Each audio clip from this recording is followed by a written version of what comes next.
Amen. Magandang umaga po sa bawat isa. Good morning.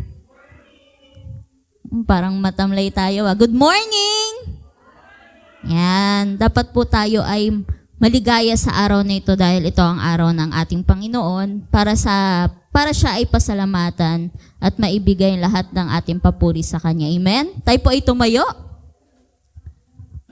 Bago po tayo magsimula, bagamat tayo ay kakaunti, kamayan natin ang bawat isa. Kahit tayo ay kakaunti o marami, nandito ang ating Panginoon at ating siyang kasama.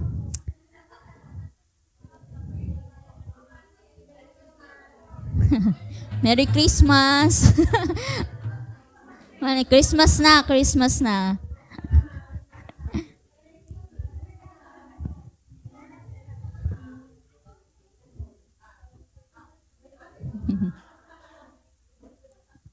Ayan. Hallelujah. O, yung mga regalo po, pakihanda na, lapit-lapit na po ang Pasko. Ayan. Sabi po sa salita ng Panginoon sa Psalm 100, chapter 100, verses 1 to 2, Shout for joy to the Lord, all the earth, worship the Lord with gladness, come before Him with joyful song. Hallelujah. Ayahan po natin ang presensya ng Panginoon sa araw tayo po ay manalangin. Hallelujah, Lord. Yes, Lord, we praise your name on high, Lord God. We honor you. We glorify your name, O God, your goodness and your holiness, Lord God. Tunay nga, Panginoon, ikaw ay tapat sa aming buhay. Thank you for all the blessing, for the breath of life. Sa pagising pa lamang sa umaga, Panginoon, ay nararanasan namin ang iyong pagpapala, Lord. Thank you for all protection, Lord God, sa guidance, Panginoon, buong week. Tunay na ikaw ay lagi namin kasama, Panginoon. And Lord, for this day, we are praise you, Lord.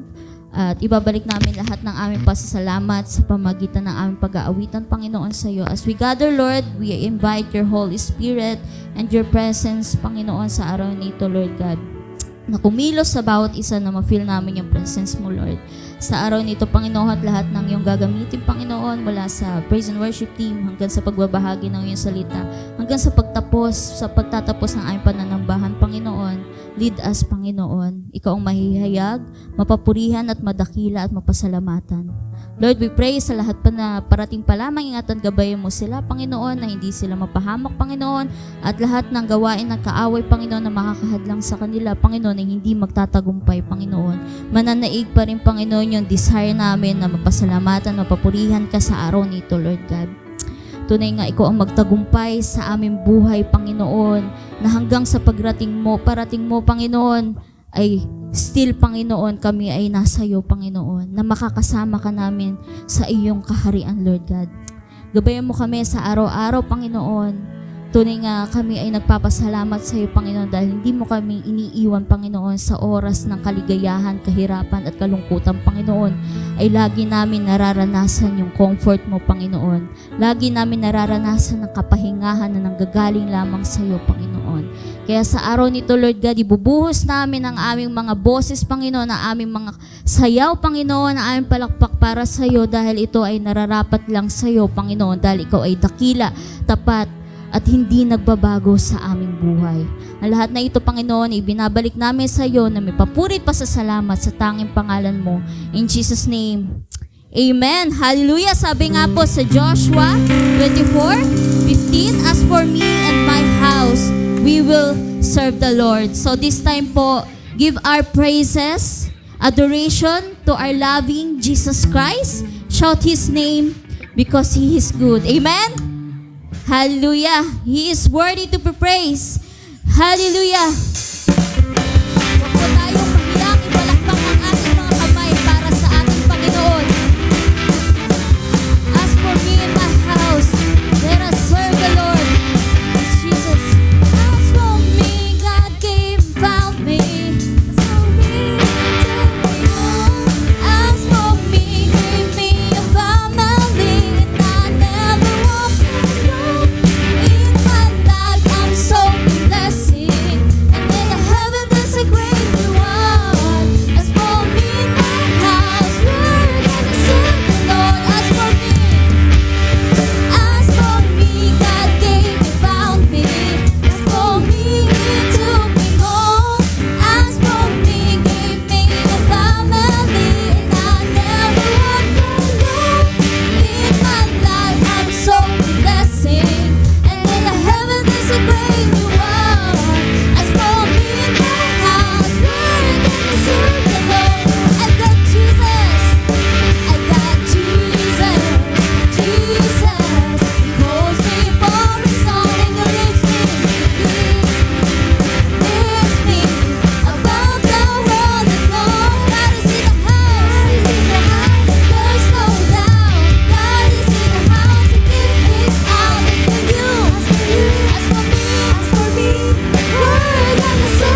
to the God of the impossible.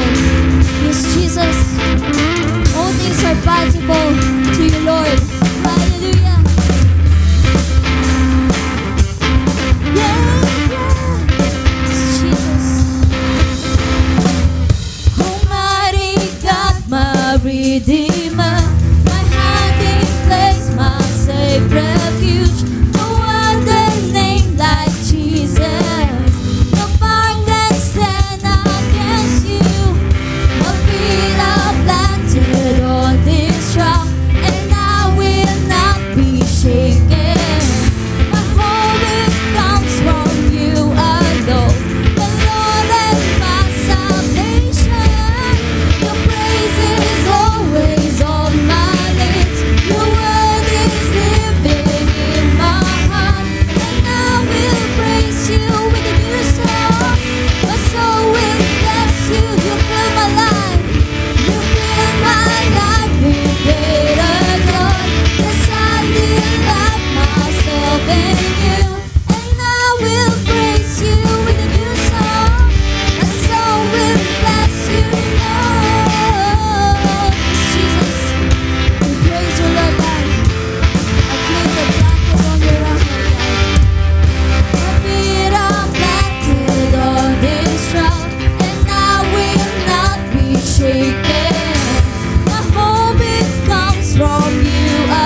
Let's clap our hands to Lord Jesus Christ. Hallelujah. Tunay Panginoon na napakasarap magpuri sa iyo, Panginoon, sa araw nito, oh God. Hallelujah. Yes, Jesus. Patuloy kaming malapit sa iyo, Panginoon, at magtitiwala, Panginoon. Ikaw ang aming Savior, Healer, and coming King, oh God. Hallelujah, Jesus. Yes, Jesus.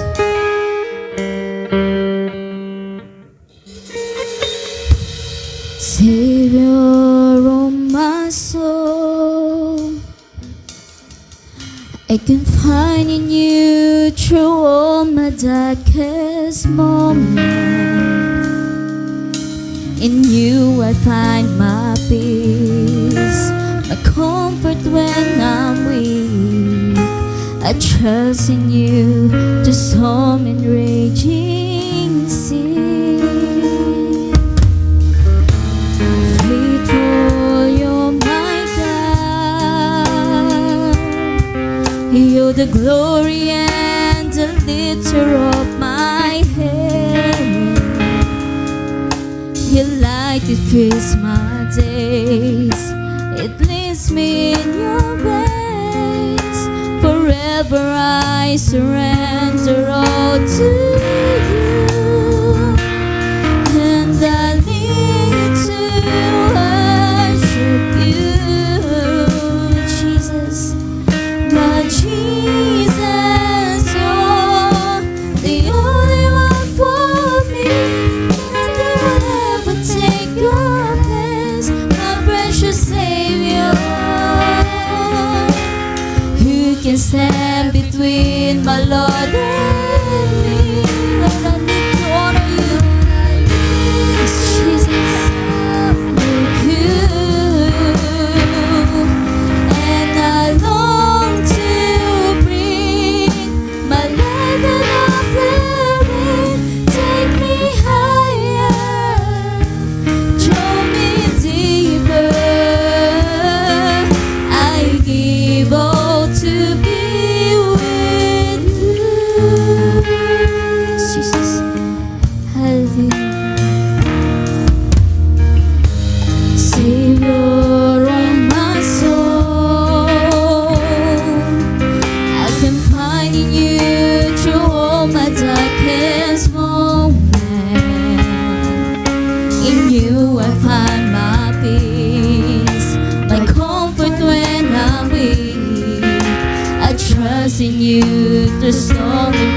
Hallelujah. Ikaw ang lamang, Panginoon, ang ninais na aming mga puso, Panginoon.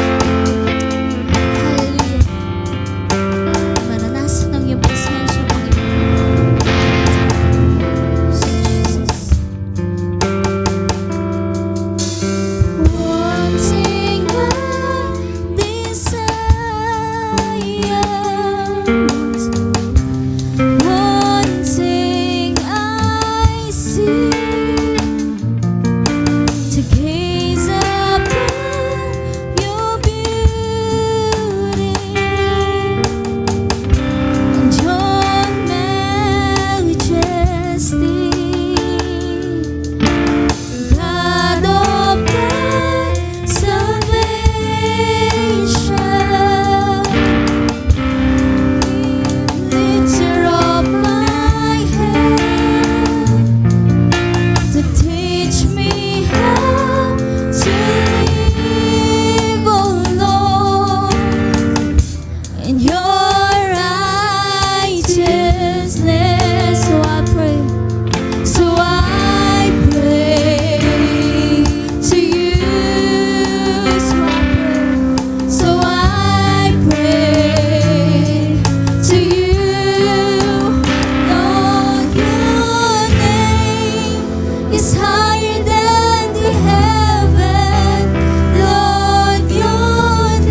higher than all created things, higher than hope, higher than dreams,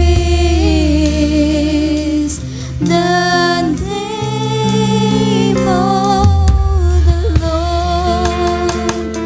Yes, Lord God, your name is higher than the heaven, oh God. Yes, Lord. This worship and praise, Lord God, is belong to you, God. Kaya lahat ng ito, Panginoon, ibinabalik namin sa iyo na mapapuri at pasasalamat sa tanging pangalan mo. In Jesus' name, amen and amen. Palakpakan po natin ang ating Panginoon. Muli tayong tumayo. Ang ating pong passage sa araw na ito ay matatagpuan po sa Lucas. Sa Lucas chapter 2, verses 17 and 18. Lucas, Kabanata 2, Kapitulo 17 and 18. Sabi po dito sa kanyang salita, nang makita ng mga pastol ang sanggol, isinalsay nila ang sinabi ng anghel tungkol dito. 18, sabi po dito, namangha ang lahat ng nakarinig sa sinabi ng mga pastol. Pagpalain po ang pagkabasa ng salita ng Diyos, maaari na po tayong makaupo. Salamat po. Good morning. Mukhang malamig na talaga ang panahon, no? Maraming sigurong hindi nakabangon. This morning po ay medyo lalaktawan muna natin yung ating series, pero related din naman ito sa ating theme at sa ating series, no? So, kasi ngayon ay mag-giveaway tayo for the Church Planting Sunday, no? Today is a Church Planting Sunday. So, we are celebrating Kamakop Church Planting Sunday today. Ginagawa po natin ito every second Sunday of December, kasama ng karamihan sa mga Kamakop churches nationwide. So lahat po ng Kamakop churches, Luzon, Visayas at Mindanao, ay sineselebrate po natin ngayon ang Church Planting Sunday, no? So, in relation sa ating theme for the month of December na may temang +1 Christmas, welcoming one more to Jesus, no? So this month po, ito po yung ating mga titles ng mga mensahe sa series na ito. Noong pong last Sunday, we talk about the gift of invitation. And then today, we'll be talking about unlikely heralds for our Church Planting Sunday. And then next Sunday, we'll be talking about making room at the manger. And then the good news for our people. And then lastly, the +1 who changes everything. So yan po yung ating series for this month. At yan po yung mga aabangan natin sa buong buwan ng December. This morning, I'll share a message entitled Unlikely Heralds. At nakita ko doon sa poster ng Christmas party ng Zone 2 Women, ginaya nila yung ating theme. So yan din yung kanilang theme sa kanilang Christmas party, no? Next Sunday, no? Pero ito po ay mula sa Kamakop, no? At ito po ay ibinaba sa atin sa lahat ng churches na today we'll be celebrating Church Planting Sunday at ang ating pong pag-uusapan ay pinamagatang Unlikely Heralds or the Unlikely Heralds. Now, this speaks about the irony of how lowly and humble shepherds became the first heralds of the miraculous birth of the Savior. This morning, mag-reflect po tayo sa isa sa pinaka-kamangha-mangha at pinakamagandang katotohanan ng kwento ng Pasko. Kung paano po pinili ng Diyos ang mga hindi inaasahang tagapagbalita or unlikely heralds upang ipahayag ang kapanganakan ng kanyang bugtong na anak. Kapag iniisip po natin ang anunsyo ng kapanganakan ng isang hari, nai-imagine po natin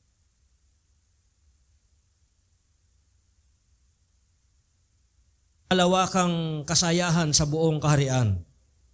Ngunit, nang isilang ang tagapagligtas, sino ang pinili ng Diyos upang ipalaganap ang balita? Hindi mga prinsipe, hindi mga scholar, hindi mga opisyal ng pamahalaan, at lalong-lalong hindi rin mga pinuno ng relihiyon. Pinili ng Diyos ang mga pastol, mga lalaking nasa bukirin, isang grupo ng mga hamak na tagapag-alaga ng tupa at mga taong may simpleng kabuhayan. Ang hindi inaasahang hakbang na ito ng Diyos ay nagpapahayag ng malalim tungkol sa kanyang puso, sa kanyang misyon at sa kanyang plano kung papaano maibabahagi ang mabuting balita tungkol kay Jesus. Today we will examine the story of the shepherds in Luke chapter 2. Considering their role as unlikely heralds of the greatest news the world has ever known. Let their story inspire us. Dahil katulad po nila, tayo po ay tagapaghatid din ng mabuting balita. Babasahin ko po uli yung ating text sa Luke chapter 2, 17 to 18. Sabi po doon, when they had seen him, they spread the word concerning what had been told them about this child. And all who heard it were amazed at what the shepherds said to them. Tayo po isang daling manalangin. Dakilang Diyos, nagpapasalamat po kami sa araw na ito at kami po ay nagpupuri sa inyong presensya. Bagamat marami po ang hindi namin nakasama ngayon, dinataas po namin sila sa inyo. Anong po kanilang sitwasyon, anong po kanilang kalagayan. Dalayan ko, Panginoon, na samahan niyo po sila, pagpalain niyo po sila. At pakaingatan niyo po sila, Panginoon. At sa lahat po ng naririto ngayon, kami po, Panginoon, ay umaasa na meron ka pong inilaan para sa amin sa mga oras na ito. At dinadalayan ko nga po ang inyong Banal na Espiritu, ang siyang patuloy na mangusap, magministeryo, at pumuspos sa bawat sa amin. Pinagkakatiwala po namin sa inyo ang mga oras na ito. Pagpalain niyo po ang mga makikinig sa inyong mensahe. At nawa nga po ang inyong salita ay tumimo sa aming mga puso. At ito po ay patuloy naming pagbulayan, Panginoon. Hanggang sa ito po ay magrema sa amin, Panginoon. Salamat po. Ito po ang dalangin sa pangalan ni Jesus. Amen. Ano po ba mga principles ang makikita natin sa kwento ng mga shepherds na ito? Mga simpleng tao na pinili ng Diyos upang maging mga unang tagapaghatid ng magandang balita ng kapanganakan ng anak ng Diyos. The first principle na makita po natin dito is that ginagamit ng Diyos ang mga simple at karaniwang tao upang maging tagapagbalita ng mabuting balita tungkol sa kapanganakan ng kanyang anak. Sa Luke chapter 2, samahan niyo po ako sa inyong mga Biblia.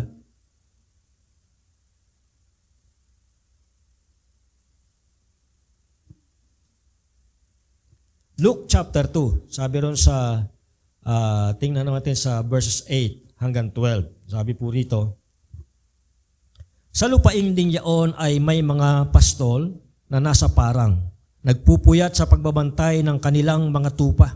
Biglang lumitaw sa harapan nila ang isang anghel ng Panginoon at lumaganap sa paligid nila ang nakasisilaw na kaningninga ng Panginoon. Natakot sila ng gayon na lamang, ngunit sinabi sa kanila ng anghel, huwag kayong matakot. Ako'y may dalang mabuting balita para sa inyo na magdudulot ng malaking kagalakan sa lahat ng tao. Sapagkat isinilang ngayon sa bayan ni David ang inyong tagapagligtas, ang Kristong Panginoon. Ito ang palatandaan. Matatagpuan ninyo ang isang sanggol na nababalot ng lampin at nakahiga sa sabsaban. Ito pong kwentong ito ay nagsimula sa mga pastol na during that time ay nasa parang, nasa mga bukirin, ginagawa ang kanilang pangkaraniwang gawain. Ano po ba ang kanilang pangkaraniwang gawain? Siyempre, ang pag-aalaga ng mga tupa. At ito pong kanilang pag-aalagang ito ay hindi lang sa araw, kundi hanggang gabi po yung kanilang pag-aalaga. Sa kultura noong panahon na yon, ang mga pastol ay hindi itinuturing ng mga taong may impluensya o kahalagahan. Madalas, sila po ay binabaliwala. Sila po ay namumuhay sa laylayan ng lipunan at ang kanilang trabaho ay kadalasang itinuturing na marumi at walang halaga. Sila po ay mga tinuturing na outcast ng society. Wala pong mga taong nagpapahalaga sa kanila. Ngunit sa mga hamak na pastol na ito, unang nagpakita ang mga anghel, taglay ang nakakasilaw na liwanag ng kaluwalhatian ng Diyos. Sa kanila unang ipinaabot ang balita ng kapanganakan na tagapagligtas, si Kristo na Panginoon. No? So imagine, sa mga simpleng tao, sa mga taong hindi pinapahalagahan ng lipunan, sa kanila po unang ibinalita ang magandang balita na isinilang ang tagapagligtas. Itong unang dakilang kabalintunaan sa kwento ng Pasko, nilampasan ng Diyos ang mga palasyo at templo upang dalhin ang balita ng kanyang anak sa mga karaniwang pastol. Bakit pastol? Siguro maitatanong natin, bakit sa mga pastol unang ibinalita? Marahil ito'y dahil nalulugod ang Diyos sa paggamit ng mga mahihina, mapagkumbaba at mga hamak upang maisakatuparan ang kanyang mga layunin. Sa buong kasulatan, sa buong Biblia po, makikita po natin na itinatampok ng Diyos ang mga mapagpakumbaba. Mababasa po natin yan sa James chapter 4 verse 10. At sa 1 Corinthians chapter 1:27, sinasabi roon, pinipili niya ang mga itinuturing na hangal ng mundo upang hiyain ang marurunong. May pahayag ang Diyos tungkol dito. Ang mabuting balita tungkol kay Jesus ay para sa lahat. Mayaman man o mahirap, tanyag man o pangkaraniwan, malinis man o tinuturing na marumi. In the same way, anuman ang ating kalagayan, tayo po ay iniimbitahan ng Diyos na maging bahagi ng kanyang kwento. Maranasan ang kanyang pag-ibig at makibahagi sa kanyang misyon. Kung iniisip mo na hindi ka qualified o hindi ka maaaring gamitin ng Diyos, tingnan po natin ang bidyong ito. Think God can't use you? Think He only uses perfectly qualified people?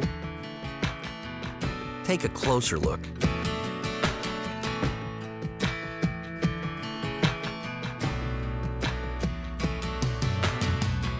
Moses was not a great speaker. Jonah ran from God. Jacob was a liar. Noah got drunk. Rahab was a prostitute. David had an affair. Jeremiah was depressed. A lot. Solomon was rich in wisdom, but poor in lifestyle. John the Baptist was just plain poor. Timothy was too young. Abraham was too old. Lazarus was dead. Sarah was barren. Naomi was a widow. Gideon and Thomas both doubted. So did Sarah. Peter lacked self-control. James and John were self-righteous. Paul had a short fuse.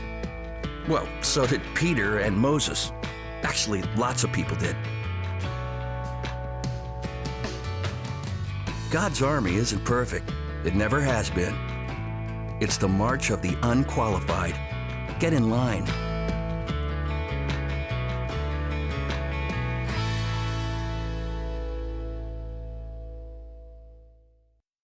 Ito po mga taong ito ay mga dakilang lingkod ng Diyos. At makikita po natin sa Biblia ang mga dakilang ginawa at na-accomplish ng Diyos sa pamagitan ng mga taong ito. Pero ang lahat po na ito, katulad natin, sila po ay mayroong mga kahinaan at may mga kapintasan. So kung iniisip mo na hindi ka qualified at hindi ka maaaring gamitin ng Diyos, tingnan po natin ang mga taong ito. Matitindi pa nga sa atin yung mga kapintasan nila. Diba? Mga kapatid, ito po yung pagbulaya natin. Kayang-kaya kang gamitin ng Diyos kung hahayaan mo siyang gamitin ka. Ginagamit ng Diyos ang mga karaniwang tao tulad mo at tulad ko. Now, the second principle is that ginagamit ng Diyos ang mga tumutugon sa pananampalataya sa kanyang banal na kapahayagan. Sabi sa verse 13 to 16 ng Luke chapter 2, biglang lumitaw sa tabi ng anghel ang isang malaking hukbo ng kalangitan na nagpupuri sa Diyos. Papuri sa Diyos sa kaitaasan at sa lupa'y kapahayagan sa mga taong kinalulugdan niya. Nang makaalis na ang mga anghel pabalik sa langit, ang mga pastol ay nag-usap-usap, tayo na sa Bethlehem, tingnan natin itong ibinalita sa atin ng Panginoon. At nagmamadali silang lumakad at nakita nila sina Maria at Jose at ang sanggol na nakahiga sa sabsaban. Sa simula, ang mga pastol ay labis na natakot nung nakita nila yung anghel. Tulad ng mararamdaman nating lahat. Ngunit, ang unang sinabi ng anghel ay, huwag kayong matakot. Ako'y may dalang magandang balita na magdudulot ng malaking kagalakan sa lahat ng tao. Yung takot na nararamdaman nila ay napalitan ng pananampalataya habang pinakikinggan nila ang mensahe ng anghel. At agad nilang isinabuhay ang pananampalatayang iyon. Pansinin po natin yung kanilang tugon. Ang sabi ng mga pastol, tayo na sa Bethlehem. Tingnan natin ang pangyayaring ito na ibinalita sa atin ng Panginoon. Sabi dun sa verse 15. Ito po mga pastol, pagkatapos na sila po ay kausapin ng anghel, ay hindi po sila nag-atubili, hindi sila nagtanong o nagduda sa mensahe. Sila ay mabilis na kumilos ng may kasigasigan. At nang dumating sila sa Bethlehem at nakita sina Maria, sina Jose at ang sanggol na nakahiga sa sabsaban, ang kanilang pananampalataya ay lalo pang pinagtibay. Ito ang isang mahalagang aral sa atin. Madalas, nagsisimula ang pananampalataya sa gitna ng takot at kawalang katiyakan. Ngunit kapag tayo lumakad sa pananampalataya at pagsunod, ginagantimpalaan tayo ng Diyos ng mas malalim na pagkaunawa at kagalakan. Pansin din natin na iniwan ng mga pastol ang kanilang mga tupa upang personal nilang makita ang sinabi ng anghel. Ang ginawa nila ay hindi pangkaraniwan para sa mga pastol noong panahong yon.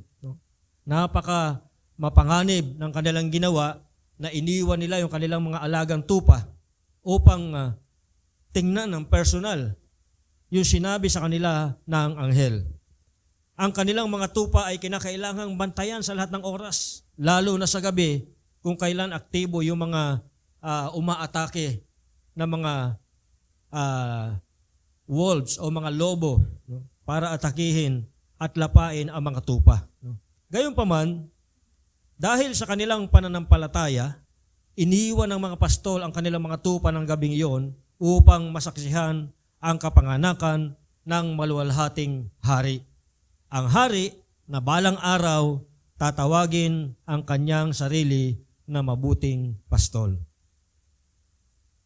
Mga kapatid, ano po ba ang humahadlang sa atin o pumipigil sa atin sa ating pagsunod sa kapahayagan ng Diyos para sa atin?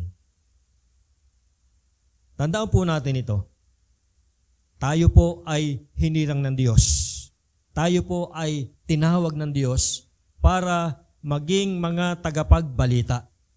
At tayo po ay inaasahang tumugon sa pananampalataya sa kanyang panawagan na dalhin ang mabuting balita ng kaligtasan sa iba. Lahat po tayo ay tinawag ng Diyos. Lahat po tayo ay kinumisyon ng Diyos para maging tagapagbalita. Pangatlong principle, sabi po rito, nais ng Diyos na lahat ng kanyang mga anak ay maging tagapagbalita ng mabuting ng mabuting balita. Sabi doon sa verse 17 to 18, yung text na binasa natin kanina, kaya't isinaysay nila ang mga sinabi ng anghel tungkol sa sanggol na ito. At nagtaka ang lahat ng nakarinig sa sinabi ng mga pastol.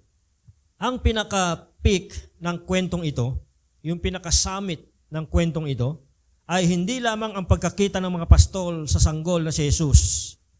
Ang tunay na kamangha-mangha sa kwento ay kung ano ang nangyari pagkatapos nito. Sabi doon sa verse 17 na makita ng mga pastol ang sanggol, isinalaysay nila ang sinabi ng anghel dito. At sabi sa verse 18, namangha ang lahat ng nakarinig sa sinabi ng mga pastol. Itong mga hamak na pastol na ito, nasanay lamang sa buhay sa bukirin at marahil hindi bihasa sa pagsasalita.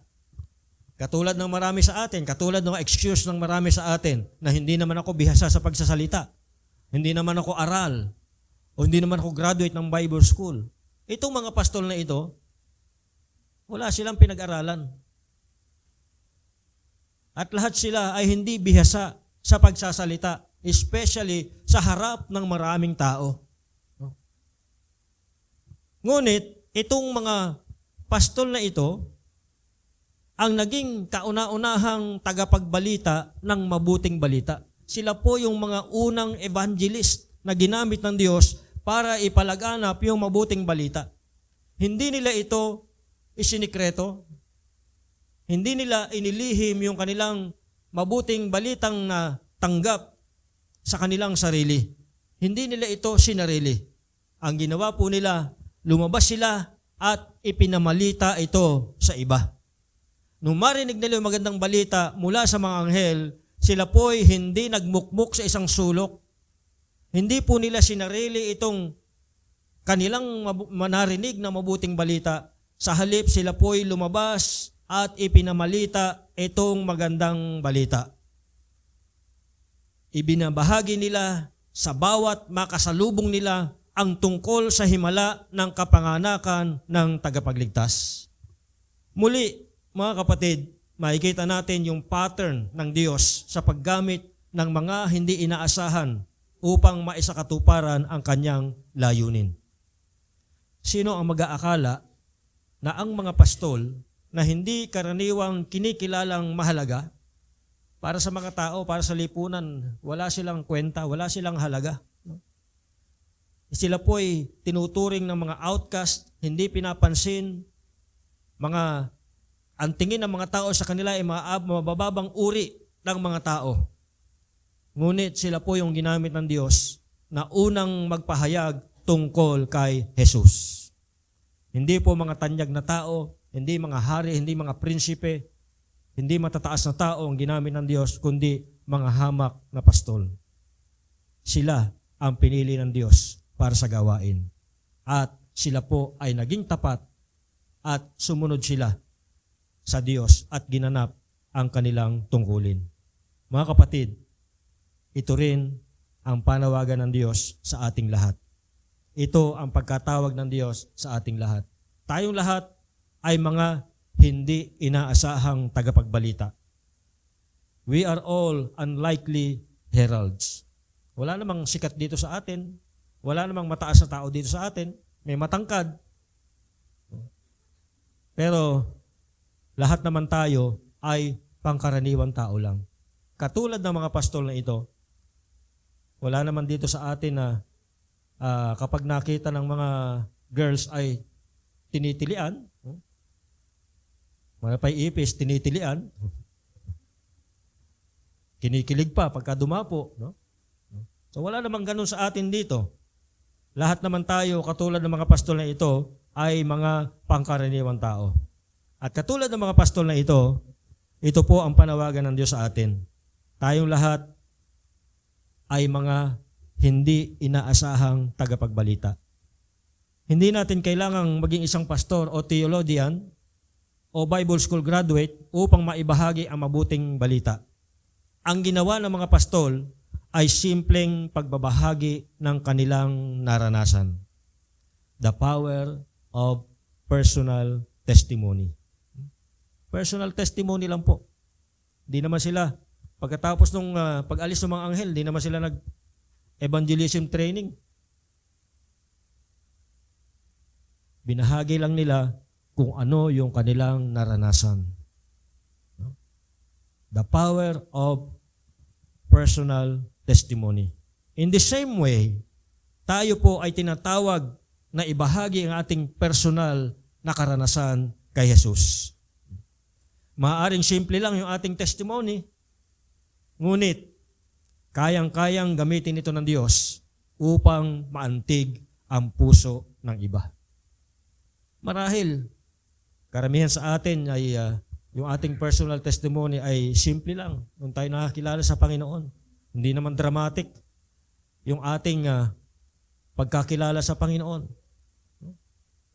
Ngunit, maging ito man ay simple o dramatic, o baka nga yung iba comedy pa, no? Lahat ng ito ay maaaring gamitin ng Panginoon upang hipuin ang puso ng ibang mga tao na makakarinig nito. Tulad ng pagkamangha ng mga tao sa mensahe ng mga pastol, hindi natin alam kung papaano gagamitin ng Diyos ang ating mga salita at patotoo upang dalhin sa iba ang kanyang kaharian. Kahit sa mga simpleng kwentuhan, ay maaari natin itong gawing opportunity para maikwento sa iba kung ano ang ginawa ng Panginoon sa buhay mo. Simple lang po. Simpleng kwento ng naranasan natin sa Panginoon. Mga kapatid, alalahanin natin na ang ating hangarin magtanim ng isang daughter church ay nangangailangan ng intentional at masipag o masigasig na pagbabahagi ng mabuting balita. Tulad ng mga pastol, tayo'y tinawag upang ipahayag ang mabuting balita ng kaligtasan sa iba. Huwag tayong matakot o magdalawang isip, huwag tayong mag-alinlangan, sapagkat ang Diyos ang gagabay at magpapalakas ng loob sa atin.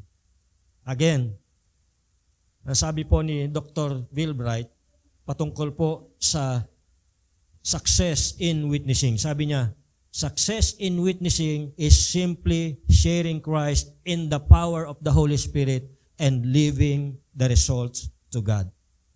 Huwag nating problemahin yung resulta ng ating gagawing pag-share.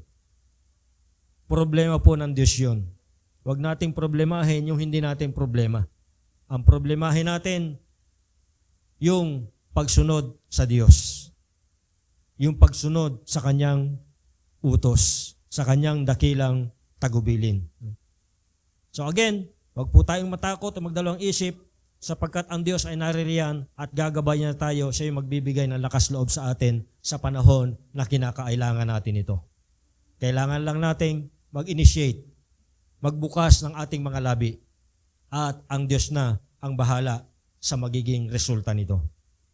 The fourth principle is that ang pagsunod sa Diyos sa pananampalataya ay laging nagdadala ng kaluwalhatian sa Diyos at kagalakan sa ating mga puso. Ito po yung resulta ng ating pagsunod. If we obey in faith, ito po yung mangyayari.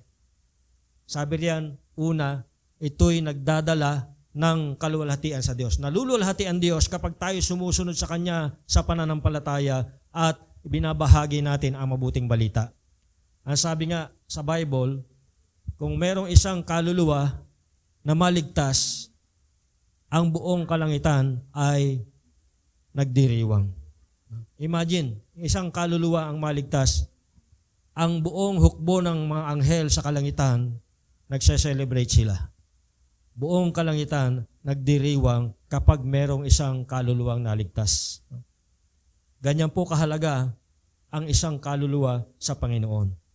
So, unang resulta, kapag tayo sumunod sa Diyos na may pananampalataya, ito po'y nagdadala ng kaluwalhatian sa Diyos. Naluluwalhati ang Diyos, natutuwa ang Diyos kapag tayo po ay sumusunod at nagbabahagi ng Kanyang mabuting balita.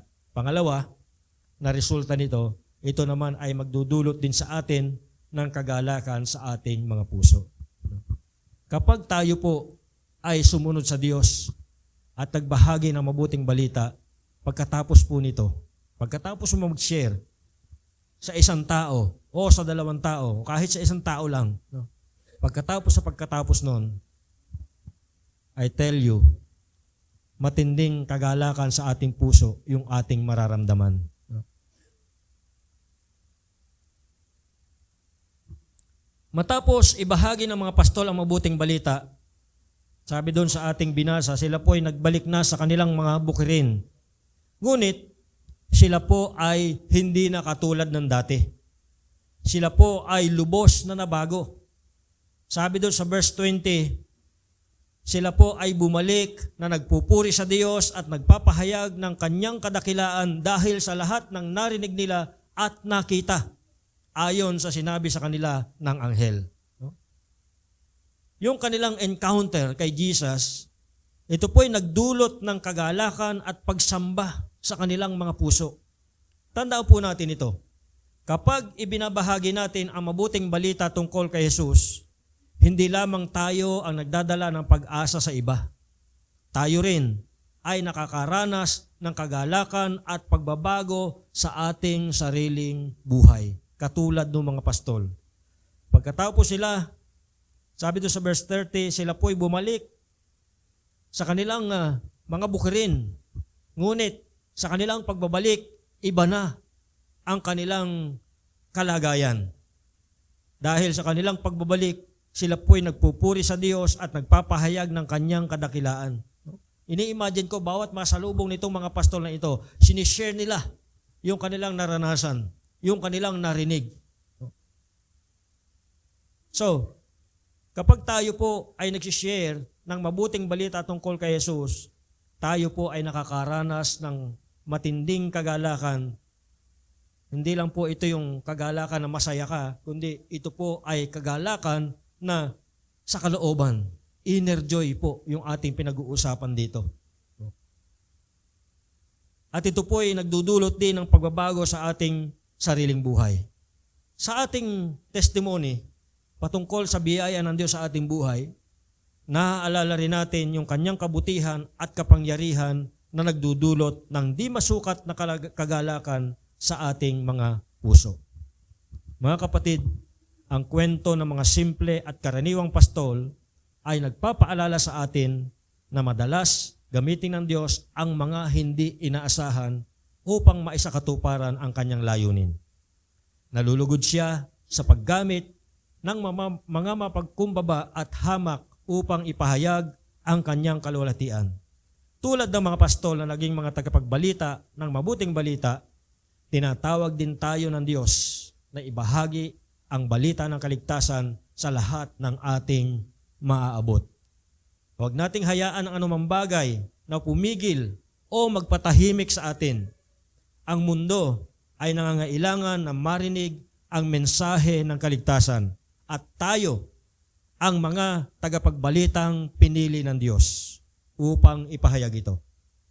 Kaya't magpakatatag tayo sa pananampalataya at buong sigasig nating ipahayag ang mabuting balita ng kaligtasan sa abot ng ating makakaya.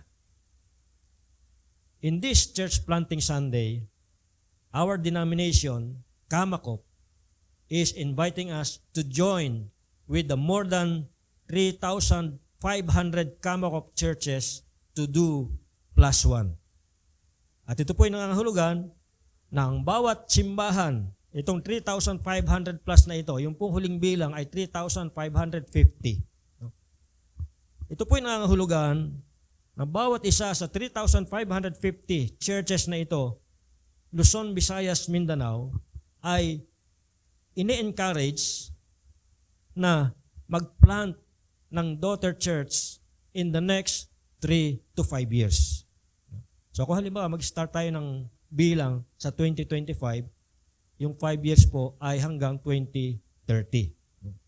So, tayo po ay ini-expect, regardless of our standing, regardless of our situation, ito pong 3,550 churches na ito, karamihan po dito ay katulad din natin. hindi po lahat na ito ay malalaking churches. Karamihan po dito sa 3,550 churches na ito ay katulad din natin. At yung iba ay mas malala pa ang sitwasyon sa atin. So tayo po ay inaasahan na in the next 3 to 5 years, tayo po ay magkakaroon ng isang daughter church. Now, there are many ways. Marami pong kaparaan na tayo po ay makapag-involve dito po sa +1 program ng ating simbahan. Una, kagaya ng narinig natin sa mensahe ngayong araw, tayo po ay maaaring makibahagi sa gawain ng pagbabahagi ng mabuting balita. Maaari po tayong mag-involve sa evangelism. No? Hindi po tayo magkakaroon ng daughter church kung walang mga bagong mananampalataya na mga dadagdag. Kaya, ang hamon sa bawat isa sa atin, mag-involve po tayo sa evangelism program ng ating simbahan. Dahil hindi po tayo magkakaroon ng +1 kung hindi tayo sama-samang kikilos. Baka nga -1 pa ang mangyari sa atin. So ang hamon sa atin, tayo po ay mag-involve. No? Let us take part in the ministry of evangelism. No? That's the first step. The first way. Pangalawa, maaari po tayong mag-commit to support the church planting ministry sa pamamagitan po ng monthly pledge. No, meron po mga last year po nung ating church planting Sunday, may mga ilan na nag-pledge din po, no? At matatapos na po yung kanilang pledge itong December, no? Kasi from January to December 'yon, no? So, this time magkakaroon nila tayo ng opportunity na mag-pledge. At ito pong monthly pledge na ito, regardless of the amount na ipipledge po ninyo, kahit na 20 pesos yan, 5 pesos monthly, pag pinagsama-sama po yan, malaking bagay po yan. No? Now, ano pong mangyayari dito? Ito pong malilikom dito sa monthly pledge na ito, sa +1 program o church planting program ng Kamakop, yung pong 80% nito, may iwan sa atin, pondo para sa church planting. Yung 20%, yun po yung i-remit natin sa district para naman sa district church planting ministry. So yun po yung magagamit para suportahan at mag-benefit yung mga church planters sa ating district. Ngayon po ay sa ating district, meron tayong at least mga 4 o 5 na mga church planters. Kasi karamihan po sa mga pastors natin ay mga church planter din. So kahapon, galing kami sa isang church planting ministry ng Cells Alive doon sa Buso-Buso. No? At maganda yung place nila. Mas malaki pa rito sa atin. No? Malaki yung lote nila doon. No? Ang Zone 2, meron po tayong joint church planting effort sa Angono. So tuloy-tuloy na po yung gawain doon. Nagsisimula na. No? At si Jenny Rose, nagkaroon siya ng opportunity na makasama doon one time. No? So, nakita niya kung gaano ka sigla yung gawain ngayon doon. No? So, bukod po doon sa pag-involve natin sa evangelism ministry, we can be involved also by supporting financially yung ating church planting. No?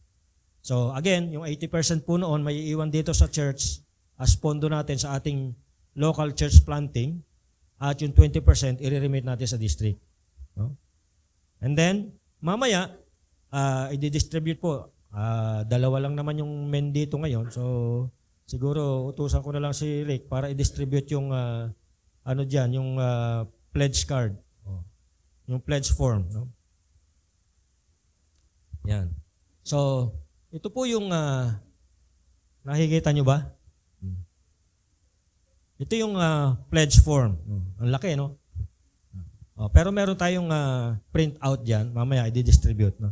So, dito po sa ating pledge form, yung nasa left side, ito po yung may iwan doon sa nag-pledge. So halimbawa ako, nag-pledge ako ng 5 piso monthly. So, ilalagay ko riyan, I am committing an amount of 5 pesos as monthly pledge starting January 2025 up to December 2025. No? So, lalagay po natin doon sa taas yung pangalan ng church, natural, NCAP, and then, yung right side naman, ito po ay, itong side na ito, kasi hahatiin nyo yan. May iwan sa inyo isang kopya. Yung isang kopya ay sa church copy yan. So, ibibigay natin yan sa, in our case, si Cathy po ang magtatanggap niyan. No? So, doon po, nakalagay din yung amount ng pledge mo starting January 25 hanggang December 2025. Tapos, merong pangalan mo, tapos may pirma sa ilalim. Yan. May pirmahan tayo para walang kawala. No? So, mamaya po, i-distribute yan at bibigyan ko po kayo ng panahon na mag-pray, mag-isip, at mag-fill up ng pledge form na yan. No? So, wala pong pressure ito. Ito po ay voluntary. No? Wala pong pilitan ito. Yung lahat lang po ng gustong mag-pledge, any amount, no? Kung ano lang po yung sabi doon sa ng sikat na dance group dati, kung ano ang nasa puso mo, sundin mo. Nakarelate sila. Pag ganun no? So, kung ano po yung nasa puso natin, no? Baka mamaya mag-pledge ka ng hindi mo kaya, hindi mo rin magagampanan. No? So kung ano lang yung kaya at maluwag sa damdamin, no? Na pag binitawan mo ay hindi ka masasaktan, hindi ka nakangiwi, yung pong amount na kapag binitawan mo ay nakangiti ka pa rin. Yan. No? So any amount will do. No? So again, yung 80% po niyan, halimbawa nag-pledge ka ng 100, yung 80 pesos may iiwan sa atin, yung 20 pesos, i-remit natin sa district. So, sige, paki-distribute na nga.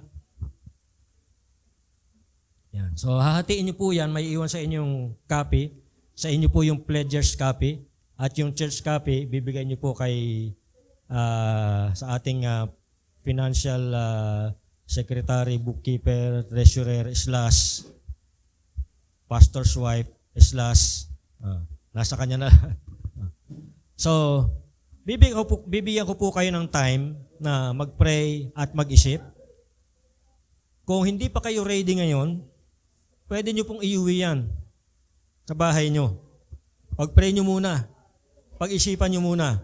And then next Sunday, ibalik nyo po yung church copy na na-fill upan nyo na, bigay nyo po kay Cathy. Pero kung ready na kayo ngayon, pwede nyo na pong ibigay mamaya sa kanya. No? So, yun ay kung hindi pa kayo ready, iuwi nyo lang po at pag-isipan, ipag-pray. No? Yung absent, pwede pa silang humabol next Sunday. So, iaano uli natin yan next Sunday. Okay? So, clear po tayo doon. And then, mamaya po, magkakaroon tayo ng special offering. Ito naman po ay para sa national. So, yung po malilikom natin sa special offering ay isusupport naman natin doon sa National Church Planting Ministry. Pag sinabing national, ito po ay pupunta, i-remit natin sa Kamakop, sa national office. Yung malilikom natin doon sa pledges, ito naman sa district. So, hati po yun. Hindi pala hati. Mas malaki yung may iwan ka sa atin. Mas malaki yung parte natin. Walang ballpen. May lapis na dinidistribute si Jenny Rose. Ayun, no? So, kung ready na kayo mag-fill up ngayon, merong lapis dyan. No? Pero kung hindi pa, pwede niyong iuwi muna yan, pag-isipan, ipag-pray, saka na lang ibalik sa susunod na linggo. No? Para hindi naman kayo masyadong ma-pressure. Okay? So, sa aking pagtatapos, pakinggan po natin itong mensahe ng isang, actually, Christmas song ito na pambata. No?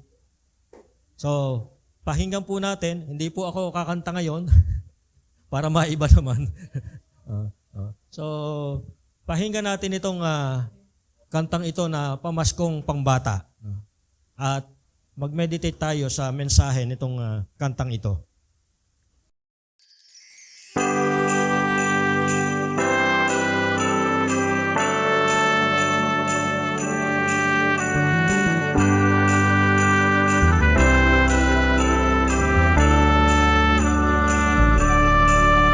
While shepherds kept their watching over silent flocks by night, behold, throughout the heavens there shone a holy light. The shepherds feared and trembled when lo, throughout the earth rang out the angel chorus that held our Savior's birth. Oh, go tell it on the mountain, over the hills and everywhere. Go tell it on the mountain that Jesus Christ is born.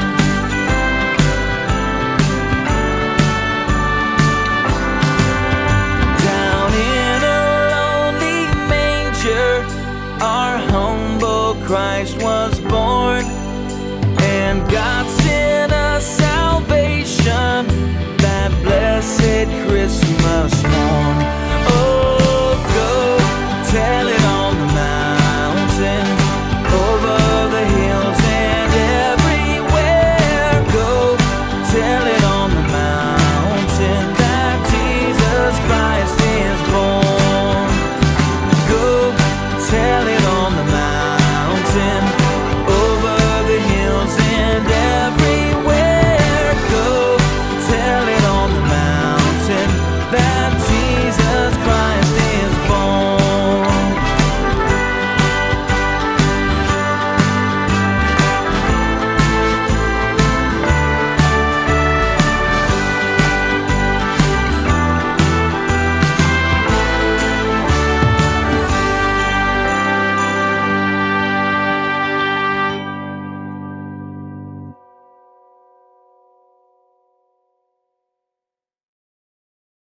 Amen. Tayo po'y manalangin. Dakilang Diyos, nagpapasalamat po kami sa mensahe na rinig namin sa umagang ito, Panginoon.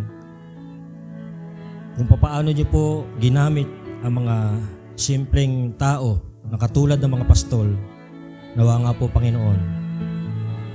Katulad nila, kami rin po ay magkaroon ng willingness, sumunod at magpagamit sa inyo upang maging tagapaghatid ng mabuting balita ng kaligtasan. Dalayan ko nga po, Panginoon, bigyan niyo po kami ng katapangan, ng boldness, Panginoon, na saan man po kami dumadako sa bawat araw, kami po, Panginoon, ay maging mga tagapaghatid ng inyong mabuting balita. Tulungan niyo nga po kami, Panginoon, na sa bawat araw, yung mga nakakausap po natin, dalayan ko, Panginoon, na gamitin niyo po kami sa mga taong ito upang sila rin ay makarinig at magkaroon ng pagkakataon na sila po ay makakilala sa inyo. Salamat po. Ito po ang dalangin sa pangalan ni Jesus. Amen. Good morning po sa lahat and Merry Christmas sa bawat isa. Namamas ko po. So I hope na tayo ay natuto, no, sa salita ng ating Panginoon at sa response natin ay talagang pipilapan natin tong pledge, no, bilang pagtugon sa salita ng ating Panginoon. So ayan, maliit, hindi naman kalakihan o kaliitan, yung ano lang po, kaya ng ating bulsa o ng ating puso, hindi mabigat sa ating damdamin. Yun po. So, tayo po ay dadako na sa ating pagkakaloob.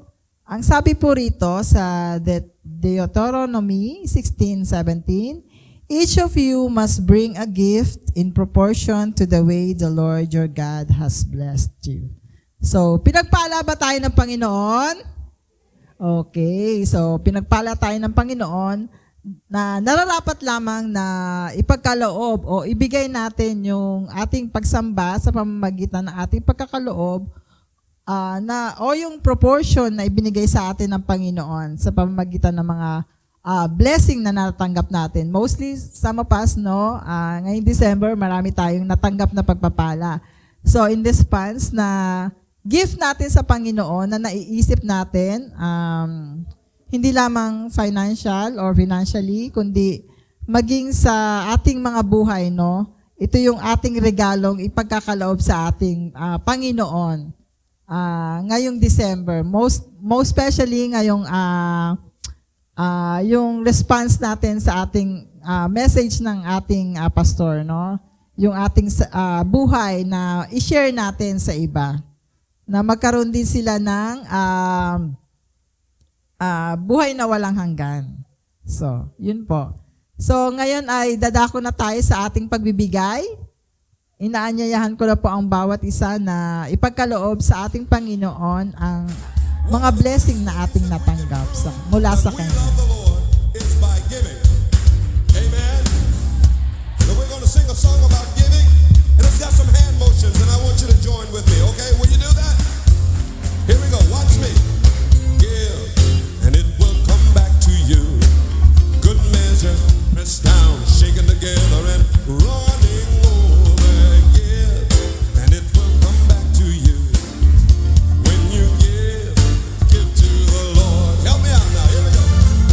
Give, and it will come back to you.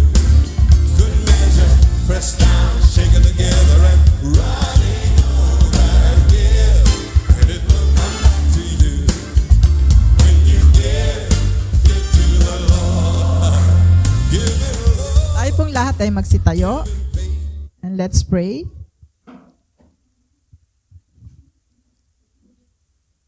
Ama naming Diyos na makapangyarihan sa lahat, kami po ay nagpapasalamat at nagpupuri, Panginoon Diyos, sa kadakilaan mo patuloy na ibinibigay sa amin, O Diyos. Salamat po for the birth of Jesus Christ, Lord, na maaari naming i-celebrate ngayong Christmas, Panginoon. And the reason sa aming celebration is because of Jesus Christ, O Lord. Ito po yung pinakamahalagang at importanteng bagay, Lord, sa buhay namin, na ipinagkaloob mo ang iyong bugtong na anak na si Jesus upang kami magkaroon ng kaligtasan. And with that, Lord, yung response namin ay ipagkaloob din namin ang aming mga buhay, ang aming mga sarili, Lord, sa iyo, upang patuloy kang sambahin, dakilain, O God. Salamat sa mga blessing na natatamo namin, Lord. Tunay po na hindi ka nagpapabaya, Lord. Lagi namin nararanasan ang mga pagpapala mo sa araw-araw, Lord. At salamat, O God, dahil alam po namin na patuloy yung grace mo, yung biyaya mo, yung pagmamahal sa amin, Lord. Hindi ka nakakalimot, O God. Bagamat madalas kami ay nakakalimot sa aming buhay, Panginoon, na ibalik sa iyo, Lord, ang mga blessings na ito, Lord. And sa mga pagpapalang ito na aming i-share o binahagi, Lord God, gamitin mo to, Lord, upang lumaganap pa ang mabuting balita ng kaligtasan dito sa area namin, Lord. At patuloy mo itong pagpalain, nawa, Lord, ay patuloy na ibe-bless din ang aming church, ang bawat isa, O God. Pagpalain mo po ang aming mga sources of income, Lord. At patuloy na ibigay din namin ang aming mga sarili sa inyo, Lord, no matter what, Panginoon. At salamat po sa bawat isa, Lord, sa isang linggo na naman po, Panginoon. Continue to bless us. And patuloy kaming patnubayan, maranasan namin ang kabutihan mo sa bawat araw, Lord. At hindi rin kami makalimot, Lord, to study your word and to pray, Lord, so that makilala ka pa namin ng malalim pa, Panginoon. Salamat o Diyos dahil ikaw po ang aming sinasamba at dinadakila. At lahat ng aming papuri at pasasalamat ay aming pinagkakatiwala at pinasasalamatan ka, Panginoon. Ito po ang aming samatalangin in Jesus' name. Amen. Ngayon ay dadako na po tayo sa ating announcement. Okay. Salamat sa pagpunta sa... Okay. Bago po ang announcement ay ipapasok ko po ang ating basket para po sa ating response kanina sa ating church... ano pa to? Church planting? Church planting. Okay.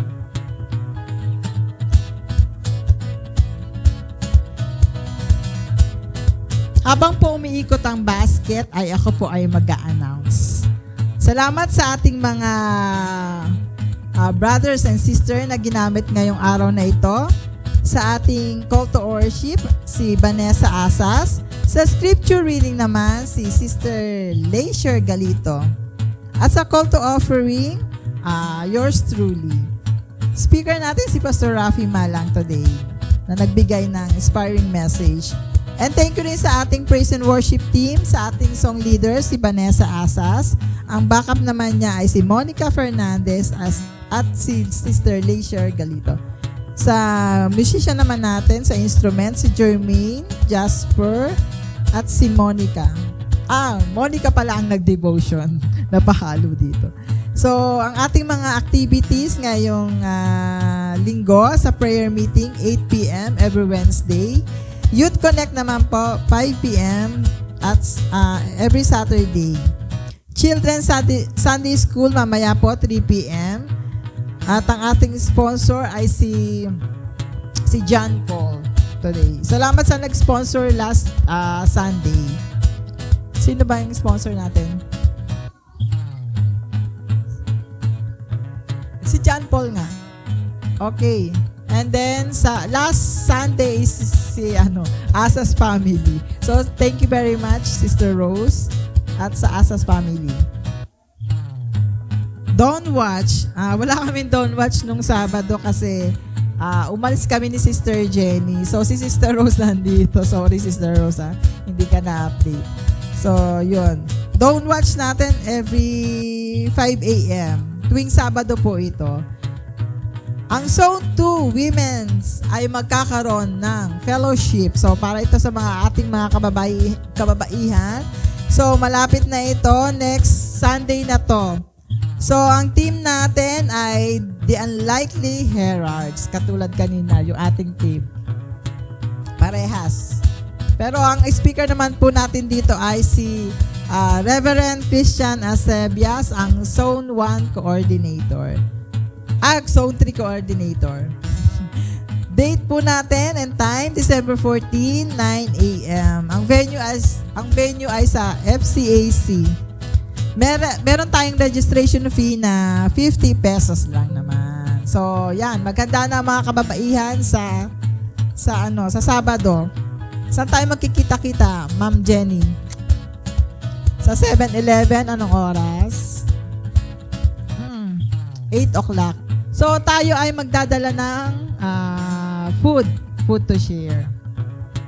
Ayun, huwag natin kalimutan. So, sana available ang mga women. Minsan lang naman po itong Christmas party natin. So, kung kayo ay nagnanais o gusto nyo sumali, hindi pala, sa exchange gift, pwede naman daw magdala kayo ng regalo. Worth magkano, Sister Jenny? Exchange gift? Wala palang exchange gift. Okay. So, Cell Youth Camp, Team U-Turn, December 20 to 21, registration fee na 1,250. I think nakapag-register na tayo, no, early. So, yon. Ang venue natin ay sa Enosimo, Laguna. Happy birthday sa lahat ng nag-birthday. Yan, noong December 2, si Jasper Tatot. December 6, Miguel James of Murga. At ngayon, December 10. Ngayon ba yun? Tuesday. Sa Tuesday naman, si Sister Mercy Losada. So, yun lang po ang aking announcement at maraming salamat po sa inyong pagdalo at pakikinig. God bless us all. Okay, tayo po ay tumayo para po sa ating closing prayer and benediction. Salamat po, Panginoon. Pinupuri ka namin sa araw na ito na kami po ay muling nagkatipon sa lugar na ito upang kayo po ay papurihan at sambahin sa Espiritu sa katotohanan. Salamat nga po sa lahat ng ginawa ninyo, sa lahat ng pagpapala, sa lahat ng mga pagsubok na aming nalagpasan, sa lahat ng mga hamon, Panginoon, na ipinaranas sa amin. At sa lahat ng ito ay kasama ka namin, Panginoon. Salamat po dahil hindi nyo kami pinababayaan at patuloy po kaming dumudulog sa inyo sa mga oras na ito. Pinagkakatiwala ang aming mga pangangailangan. Kayo na nga po, Panginoon, ang aming inaasahan.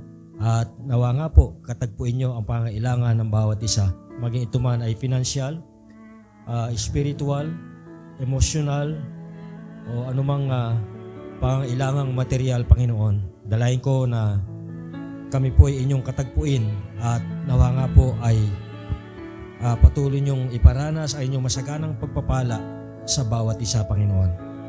At nawa, Panginoon, ngayong buwan na ito na kami po ay nagdiriwang ng Christmas, Panginoon. Dalayan ko na patuloy kang magpakahayag sa aming mga buhay. At nawa ay sa pagsapit ng Pasko ay mas maunawaan namin, mas ma-appreciate namin ang tunay na diwa ng Pasko. Ang pagdating nyo dito sa lupa upang kami po ay iligtas sa aming mga kasalanan. Salamat po, Panginoon, na sa unang Pasko ay kami po ay inyong tinubos.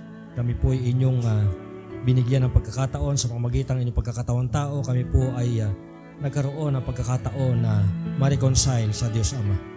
At dahil dito kami po ay nagpapasalamat at nagpupuri. At nawa nga po sa pagdiriwang namin ng Pasko sa darating na Kapaskuhan, nalayan ko na ang bawat puso ay mapuno ng pagpupuri, pasasalamat, at higit sa lahat, ikaw po ang aming mabigyan ng kaluguran at malulahati sa aming pong selebrasyon. Pagpalain niyo po ang bawat isa at patuloy po tinataas namin sa mga kapatid namin na may makaramdaman. Dalayan ko, Panginoon, na i-restore niyo po yung physical strength nila, i-restore niyo po sila from sickness at nawa nga po ay pagalingin niyo po sila. Salamat po. Itong aming samot dalangin sa pangalan ni Jesus. Amen. Pagpalain ka nawa at ingatan ni Yahweh, naway kahabagan ka niya at subaybayan. Lingapin ka nawa niya at bigyan ng kapayapaan. Amen. Amen. Amen. Amen.